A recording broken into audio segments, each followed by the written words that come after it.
కార్యక్రమాలకు వచ్చినటువంటి డాక్టర్ అబ్దుల్ కలాం గారి సరసన, వెంకయ్యనాయుడు గారి సరసన, అనేక మంది పెద్దలు రోషయ్య గారు, సుశీల్ కుమార్ షిండే గారు, సుర్జిత్ సింగ్ బర్నాలా గారు, అటువంటి వారి సరసన నన్ను కూడా చేర్చే అవకాశాన్ని ఇచ్చినటువంటి నిర్వాహకులకు నేను హృదయపూర్వక ధన్యవాదాలు తెలియజేస్తున్నాను, కృతజ్ఞతలు తెలియజేస్తున్నాను.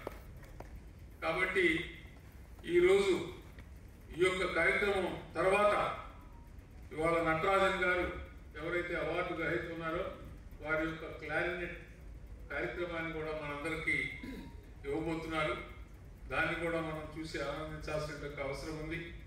దాంతోపాటుగా శ్రీ ఎంఎస్ఎన్ మూర్తి గారు విద్వాన్ వైలిన్, అట్లాగే విద్వాన్ డాక్టర్ వివి రమణమూర్తి గారు మృదంగం, అట్లాగే విద్వాన్ శ్రీ ఎం హరిబాబు, నా పేరు వారే,